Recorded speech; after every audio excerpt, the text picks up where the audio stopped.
कुठल्या तोंडाने तुम्हाला भेटायला येऊ हेच कळत नव्हते।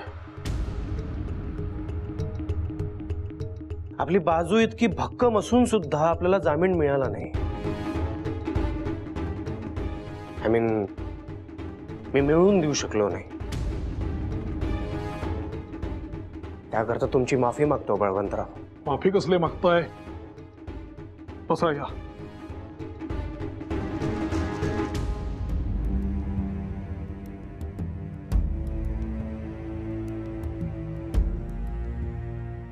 कसं आहे, परांजप्यांच्या अटकेच्या रंगीत तालमीनंतरच वारे कुठल्या दिशेने वाहत आहे त्याचा अंदाज आलाच होता आपल्याला। मुळात काय ये न केन प्रकरण मला यात गोवायचेच, कोर्टात हजर करायचेच, आणि काहीही झाले तरी कायद्याच्या आधाराने सुटका होऊ द्यायचीच नाही। हे सगळे आधीच ठरलेले असताना तुम्ही कितीही प्रयत्न केले, अगदी कितीही युक्तिवाद केलात, तरी त्यांनी काही हासिल होणार नव्हतेच, जामीन मिळणार नव्हताच।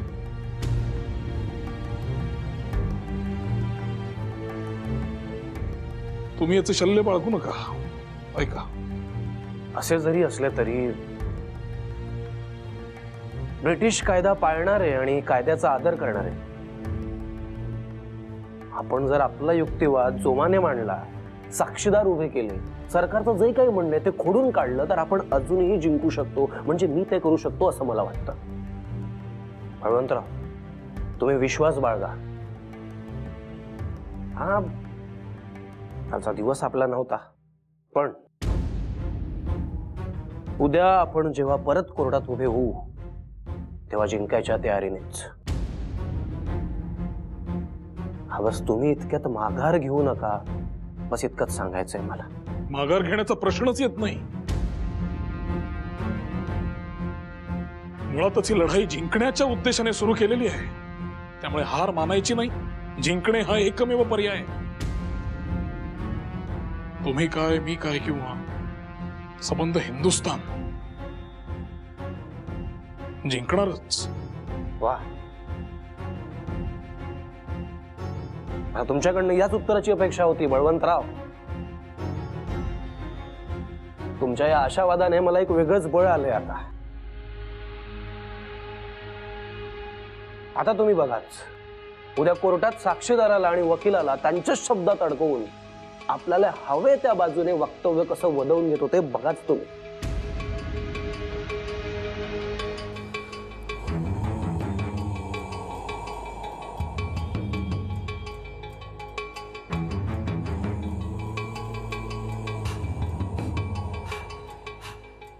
बळवंतराव,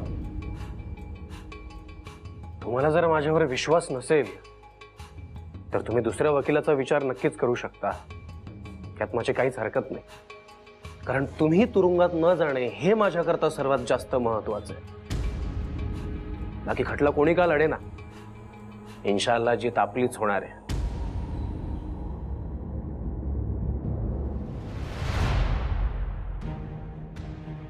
जिना, देशातला सगळ्यात हुशार वकील इथे माझ्या समोर या क्षणी उभा असताना मी आणखी कुणाकडे कशात जाऊ? तुमच्या ज्ञानावर, वकिली चातुर्यावर मला 100% खात्री आहे। माझे मत जरा निराळे आहे। काय मत आहे बळवंतराव? मोकळेपणाने बोला। हे बघा, तुमच्यासारखा लोकनेता तुरुंगात राहणे हे आपल्या देशासाठी, स्वातंत्र्याच्या लढ्यासाठी हिताचं नाहीये। माझ्याकडनं जे जे होईल ते सगळे प्रयत्न मी करणारच, पण तुमच्या मनात काय आहे हे मला जाणून घ्यायचंय। तुमचं मत काय आहे हे मला जाणायचंय।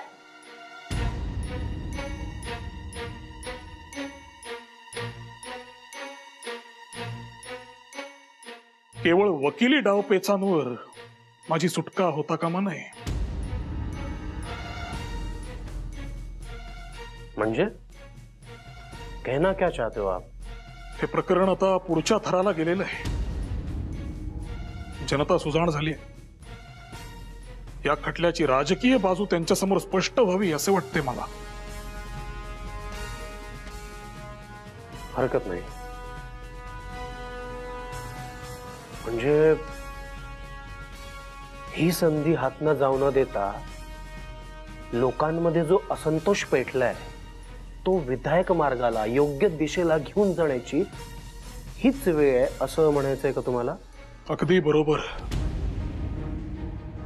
म्हणूनच मी एक फार महत्वाचा निर्णय घेतलाय. कुठला? हा खटला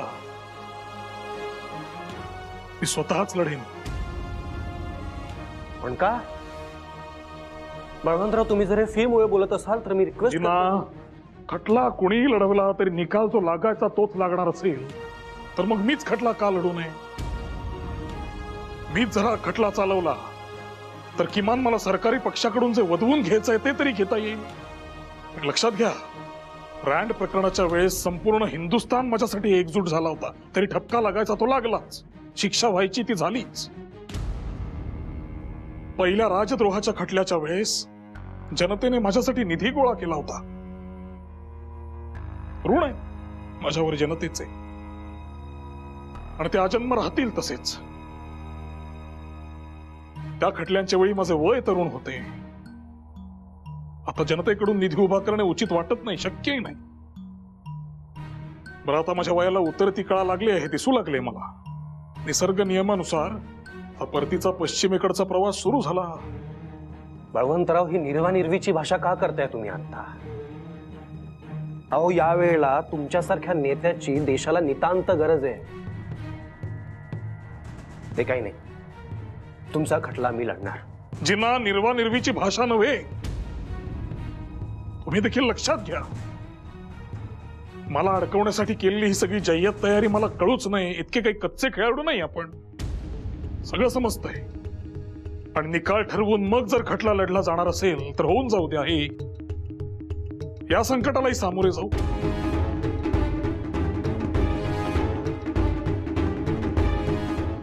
आता जे होणार आहे त्यासाठी मी तयार आहे.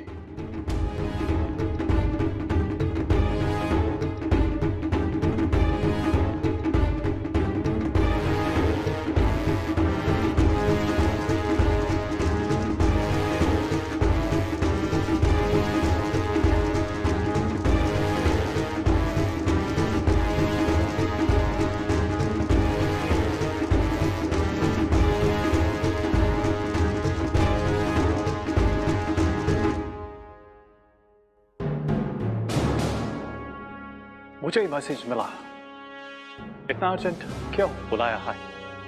आइए, आपको तकलीफ देने की एक खास वजह है. उस तकलीफ का नाम है टिळक. क्यों? क्या हुआ? टिळकांना अटक केल्यानंतर जनतेत प्रक्षोभ होण्याची शक्यता लक्षात घेऊन जो काही बंदोबस्त ठेवण्यात येणार आहे त्यासाठी चर्चा करायला तुम्हाला इथे बोलवलेलं आहे. पता नहीं ये तिलक नाम की तकलीफ बड़ा पीछा कब छोड़ेगी? मुंबई शहरात विशेष बंदोबस्त ठेवण्यात आलेला आहे. या इथे साधे पोलीस असतील, इथे घोडेस्वार असतील, या बाजूला इथे युरोपियन पोलीस असतील आणि इथे या मोक्याच्या ठिकाणी लष्कराची एक तुकडी वेळ आली तर तयार ठेवलेली आहे. टिळकांना खटल्यासाठी तुरुंगातून उच्च न्यायालयात नेताना कुठलाही दंगा होऊ नये यासाठी ही खबरदारी घेण्यात आलेली आहे. इतने बंदोबस्त में किसी की हिम्मत नहीं होगी कुछ भी करने की. एक आणखीन खबरदारी घ्यायची आपल्याला टिळकांना आदल्या दिवशी रात्रीच इकडून तिकडे न्यायचंय. लोकांना काही कळायच्या आतच हे काम झालं पाहिजे. फिर भी अराउंड 11:30 कोर्ट का कामकाज शुरू होगा. अप्रोक्सीमेटली 8 और 9 AM लोगों की भीड़ वहां होनी शुरू हो जाएगी. पता नहीं इस तिलक में क्या जादू है, लोग चुंबक की तरह इसके पीछे लग जाते हैं.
मिस्टर टिळक, तुम्हालाच तुमचा खटला लढायचा आहे, या तुमच्या निर्णयावर तुम्ही ठाम आहात?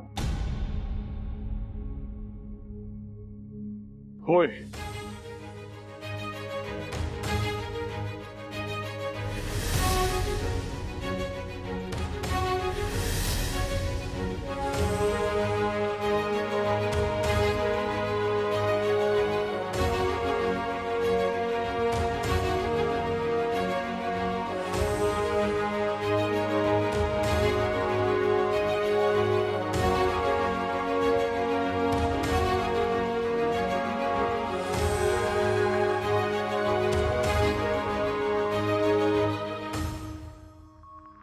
My lord,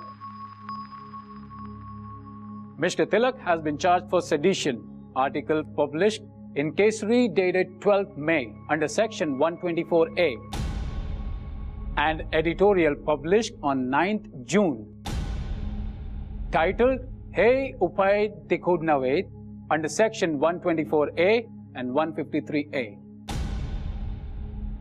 जज साहेब, माझ्यावर ठेवलेले आरोप मला अजून स्पष्ट सांगितलेले नाही.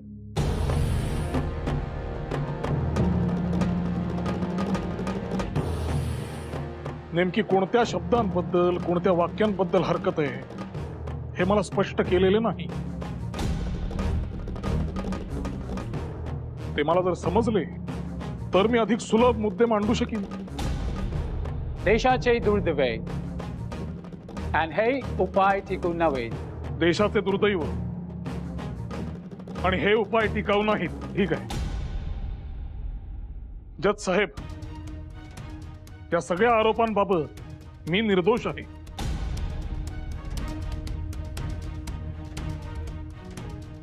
मात्र केसरीचा मालक, संपादक आणि प्रकाशक म्हणून खटल्यात दाखल केलेल्या सगळ्या लेखांची जबाबदारी मी अंगावर घ्यायला तयार आहे.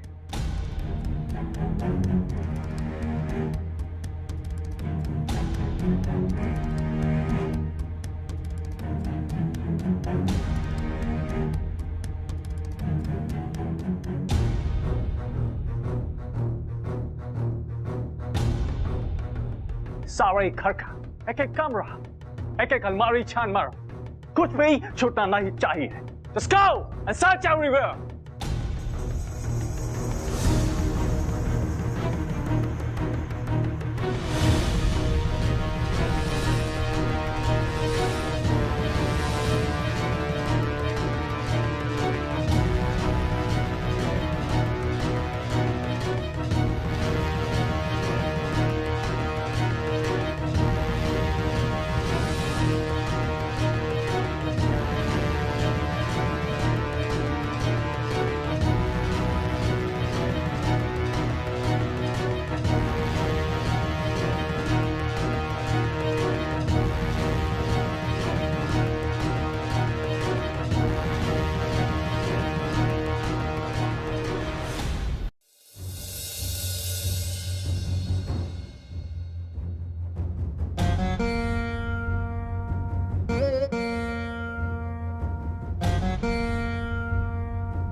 ताई, अहो तो डॅनियल बघा, घरात वादळासारखं फिरतोय अगदी.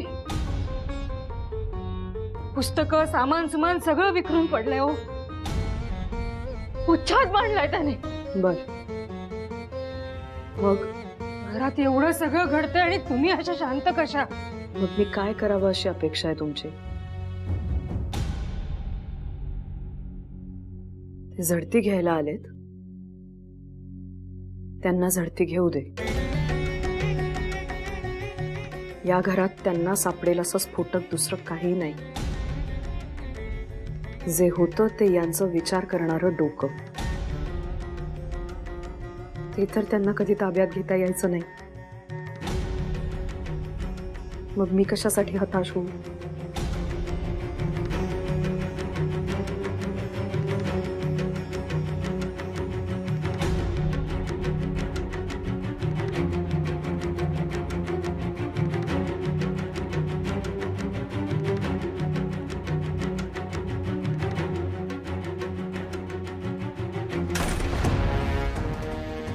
I haven't found anything in Kesri office, but I'll definitely find something here.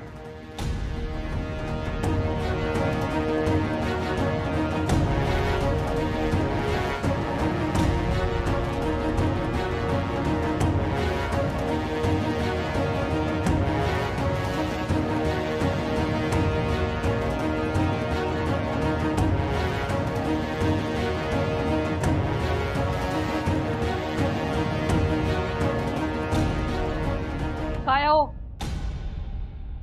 काही लाज शरम काही आहे की नाही तुम्हाला? नाही असं परवानगी शिवाय घरी याल आणि आमच्या घरातल्या कपड्यांना असा बेधडक हात लावाल? अहो, साध्या सरळ माणसाचं घर आहे हे. काय समजलात काय तुम्ही? चला निघा, द्या सोडा ते. सोडा म्हणते ना, सोडा. तुम्हाला हटकणारा कोणी नाही म्हणून भलतं चलतं धाडस करू नका, नाहीतर Wait.